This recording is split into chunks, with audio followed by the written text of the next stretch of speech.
couple of years ago, the prehistoric animal Tiktaalik became a pretty popular meme on the internet, with many blaming it for our collective suffering.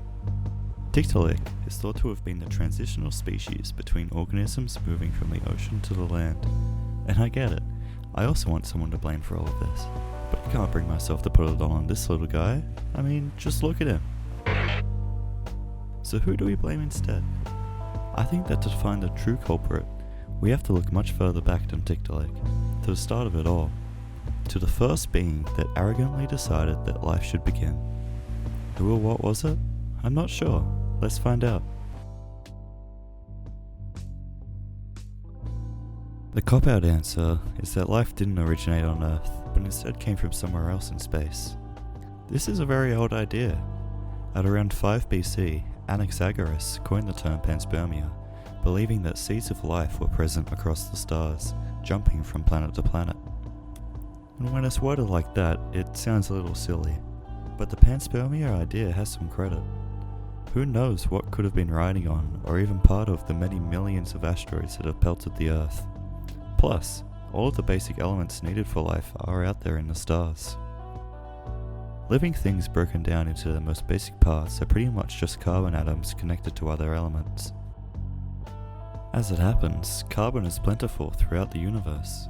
In fact, some of the first interstellar molecules found around 1940 were hydrocarbons, organic molecules which we usually associate with oil. Scientists believe that these hydrocarbons are formed by molecules being blasted with ultraviolet light from baby stars, exciting them and allowing them to react with other molecules. But you need a bit more than just carbon to create life. Organic compounds, that is, any carbon atom attached to something else, are also relatively common throughout space, with currently 256 different molecular species being identified. But just because these compounds are there, doesn't mean that it will come together to form something that could be called alive. In the 1920s, Alexander Oparin and JBS Haldane came up, independently, with the idea that organic molecules could be created from non-organic materials in the right conditions. They thought that the earliest forms of life most likely developed in the warm oceans of the early Earth, feeding upon the chemical soup of dissolved minerals. In the 50s, Harold Urey and Stanley Miller went out to test the Haldane-Oparin theory, combining warm water with a mix of water vapor, methane, ammonia, molecular hydrogen, and an electrical spark to emulate the early Earth's conditions. After a week of letting the experiment run, 5 different amino acids were found. Amino acids are the building blocks of peptides and proteins, which are themselves the Lego blocks of all life on Earth. If the amino acids are linked in a short chain, then peptides. If a long chain, protein. Some scientists have had problems with the Urey-Miller experiment, mainly that the early Earth probably had a different combination of chemicals in the atmosphere. But even so, the experiment highlights just how little is needed to form the building blocks of life. The bigger issue seems to be getting these building blocks to link together to build larger, more complex organic molecules. Since this experiment in the 50s, scientists have found amino acids in even more inhospitable places. While none have been found in interstellar space just floating around, they have been found on asteroids and meteors that hit Earth. Proteins may have also been found on meteors, however that's not certain yet. Possibly even more exciting, scientists have recently been able to synthetically link short chains of amino acids into peptides in a simulated interstellar environment, implying that peptides could have possibly been delivered to Earth from space. With all this being said, amino acids are not alive, and neither are peptides or proteins. Many more parts are needed until something resembling life is formed. The building blocks of DNA and RNA, which are pretty much the next step on the ladder, are nucleotides, which are also missing from the Urey-Miller experiment. However, other studies have replicated the experiment with different chemicals such as ammonia, hydrogen cyanide, and ferrous iron, and have found that elementary parts of nucleotides form. Further research has found that nucleotides could have also formed through cycles of intense wetting and drying, such as waves and tides moving in and out with extreme sunlight.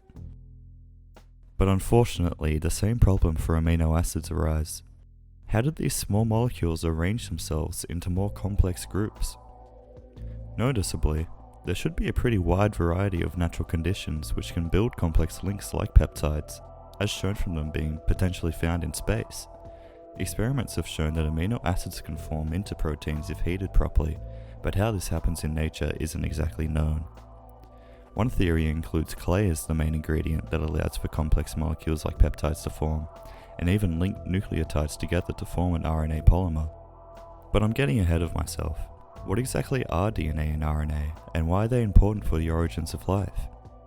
In the 1950s, the structure of DNA was identified, showing how 4 different nucleotides form to create a code. This code is then transcribed by an RNA enzyme, which then translates the DNA into a strand of RNA. The RNA strands then get translated by ribosomes from the 4 nucleotides to 20 different amino acids, which link together in different ways to form different proteins. This is a very impressive process which I've admittedly extremely simplified, and it's much more complicated than this simple explanation and animation.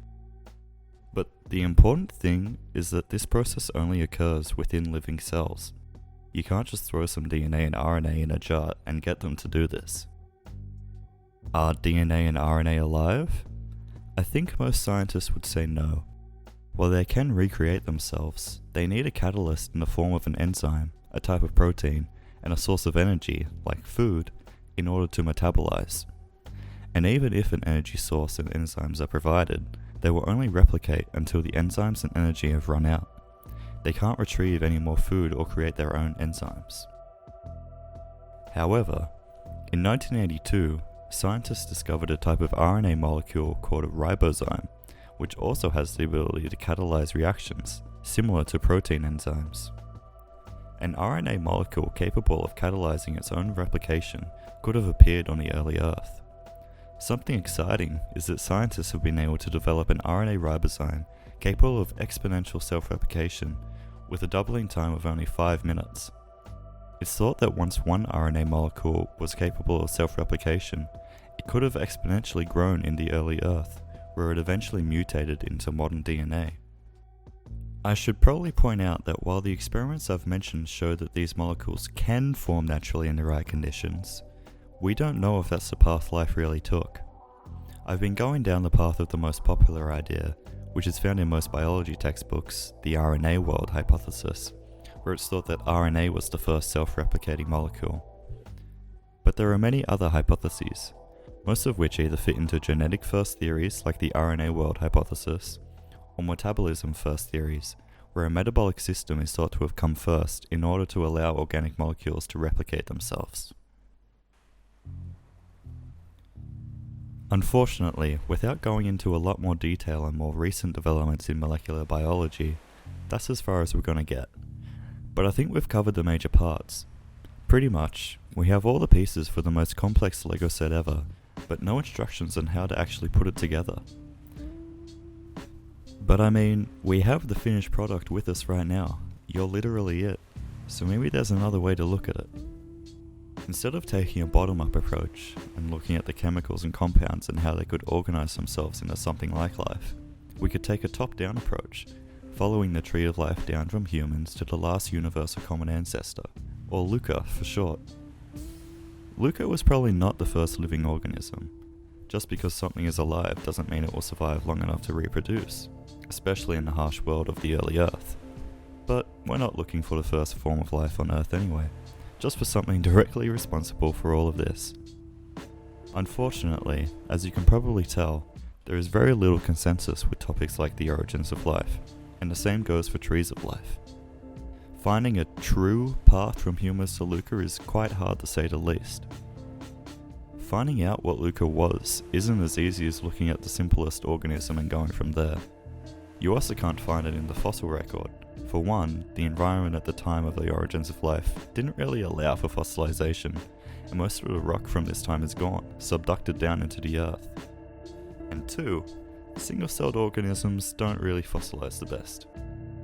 You can, however, analyze as many organisms as possible, finding everything they have in common, such as ribosomes, genetic code, and genomes, and synthesize these commonalities into what most likely they are all related to.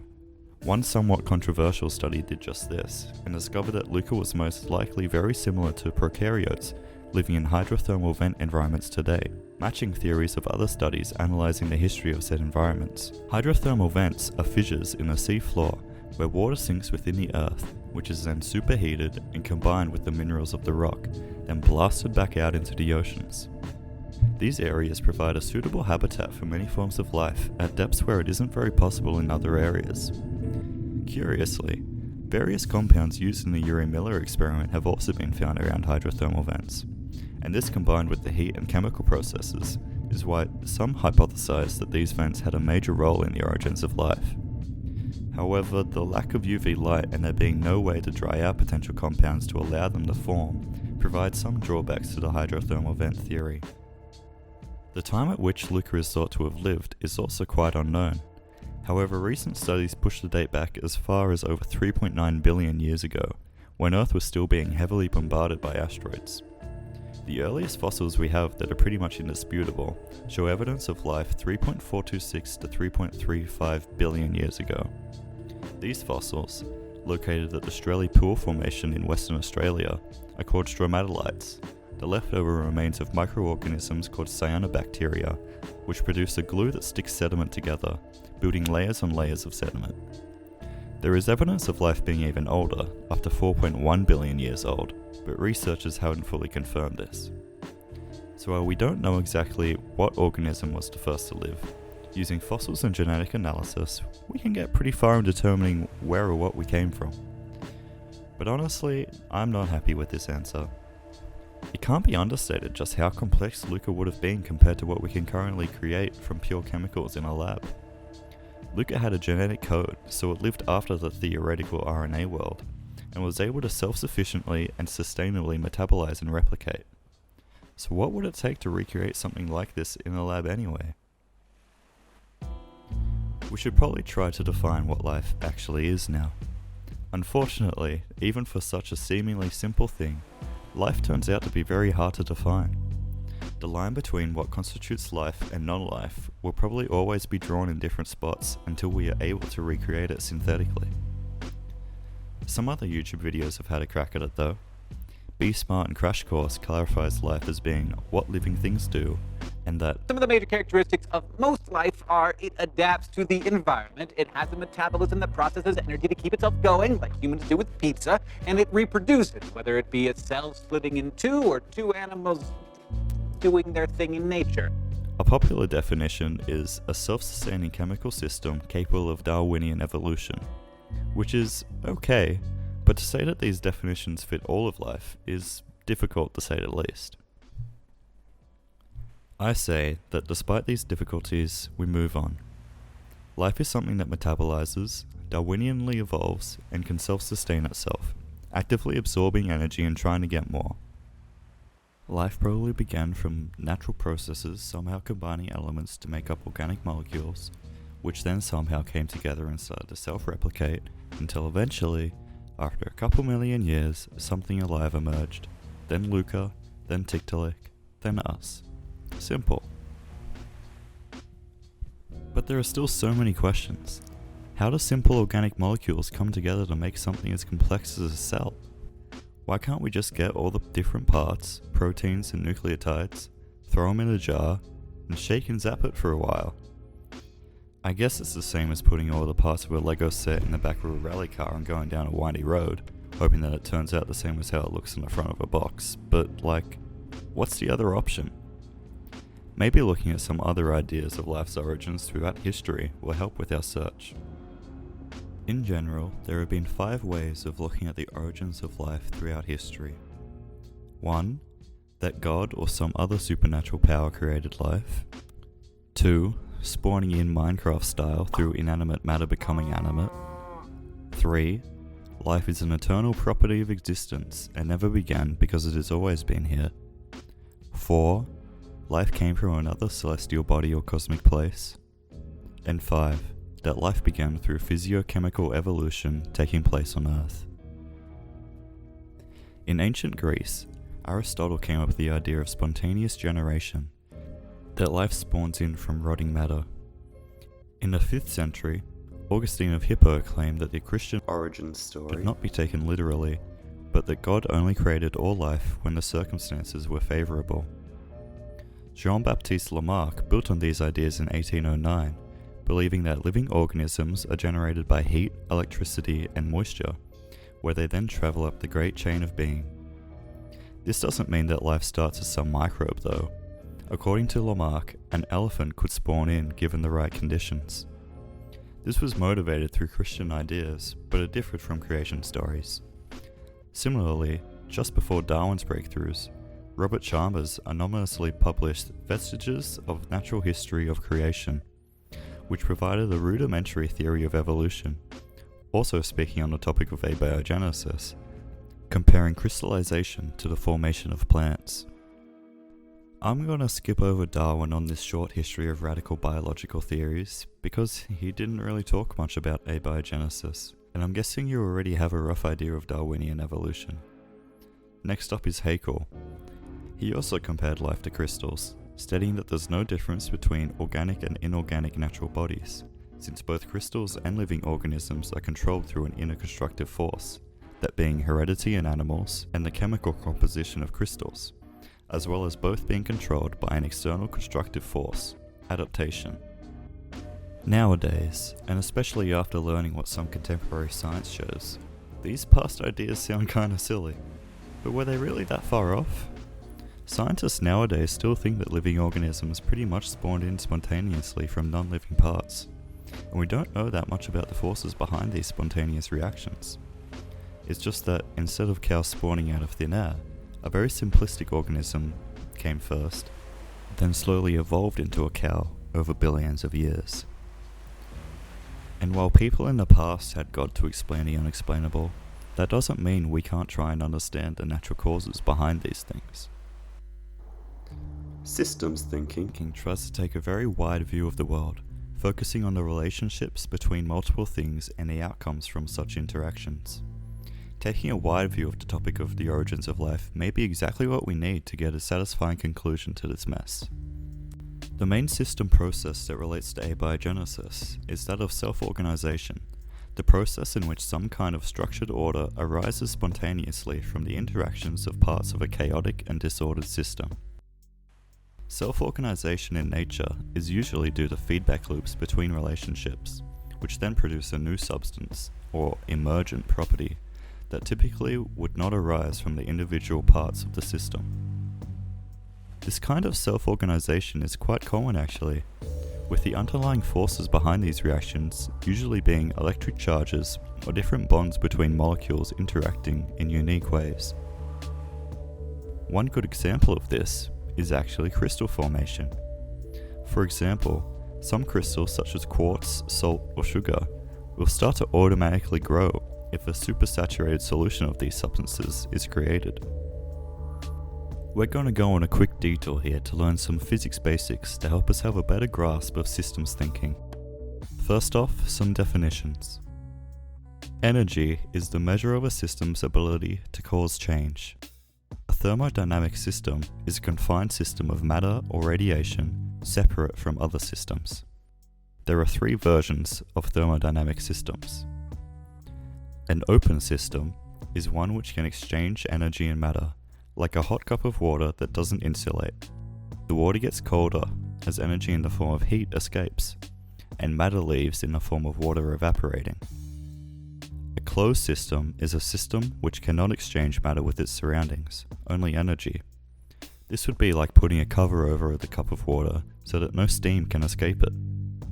An isolated system doesn't let either matter or energy in or out, like having a perfect thermos that conserves all the heat and steam inside. Easy. In systems which exchange energy, they will exchange until thermal equilibrium is reached.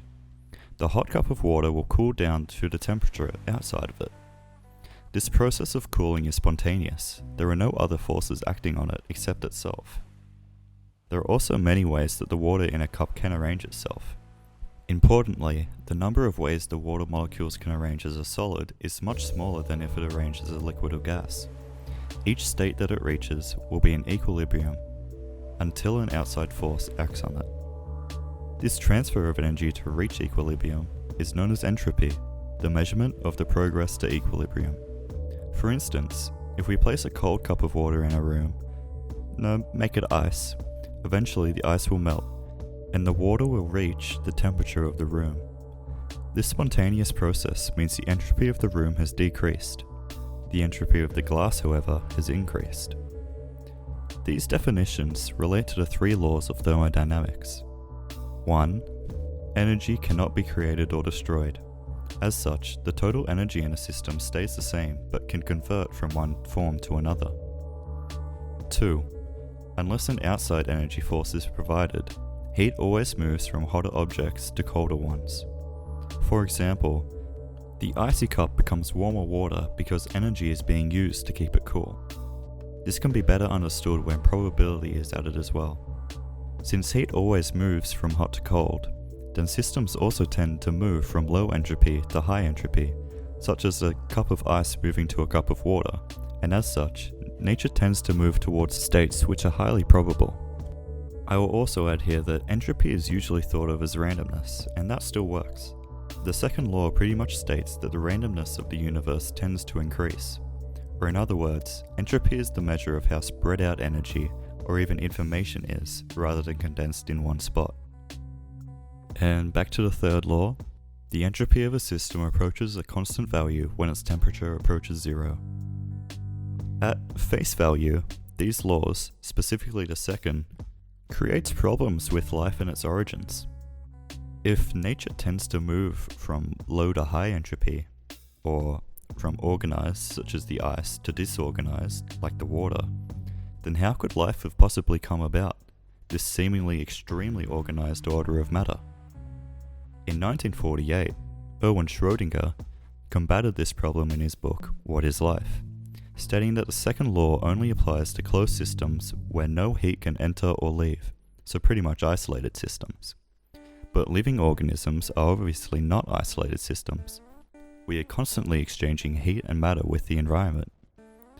Therefore, life must have been a freak accident, something that has an extremely small chance of happening, but it did. The chances were calculated by biophysicist Harold Morowitz to be 1 in 10 to the 339,999,866. This is actually the probability of there being enough energy for any life to form, but I think it gets the point across.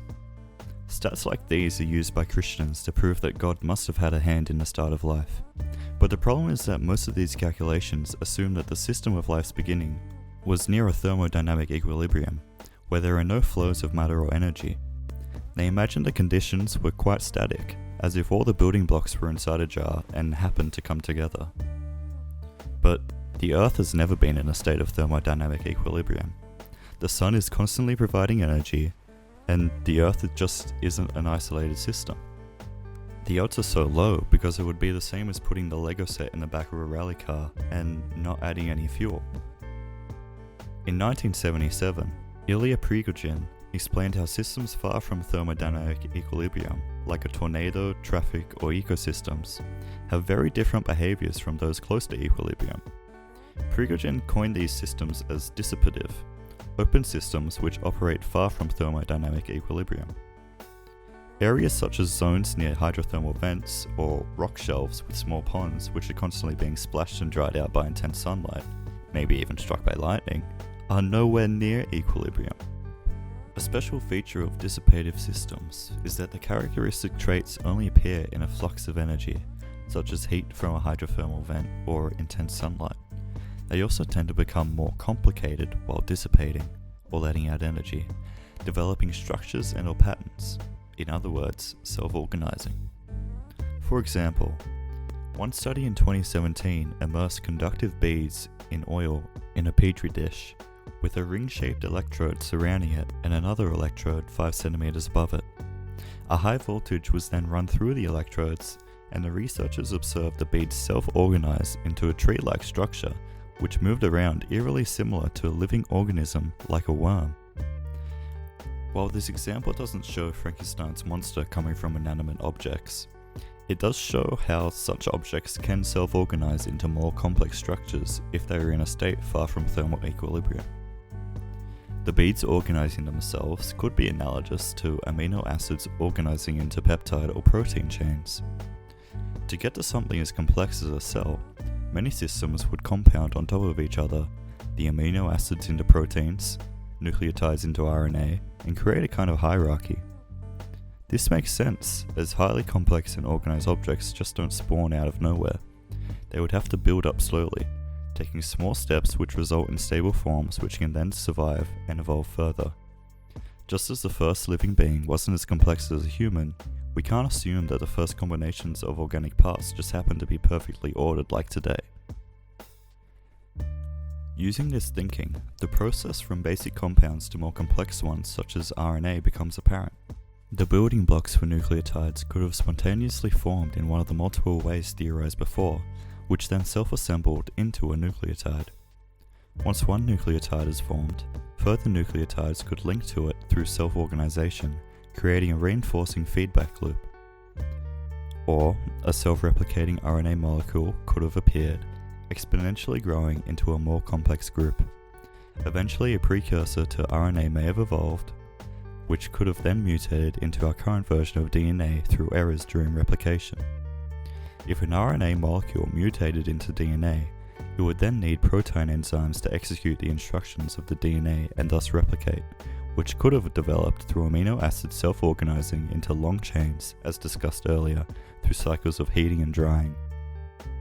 Of course, it's unknown which came first, the DNA or the protein, but it's most likely some precursor of both that interacted. We then get to a split-off depending on what you consider to be alive. The strongest evidence supporting the theory that life began from inorganic molecules coming together is that every organism on Earth shares some of the same organic parts. The simplest viruses are pretty much just strands of DNA or RNA encased in a protein capsule. They only self-replicate once inside a living cell, however. So what came first, a cell or a virus?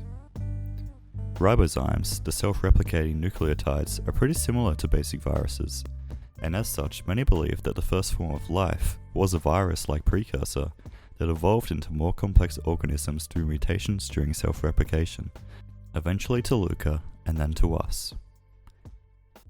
Unfortunately, this path is still only theoretical and has not been demonstrated scientifically.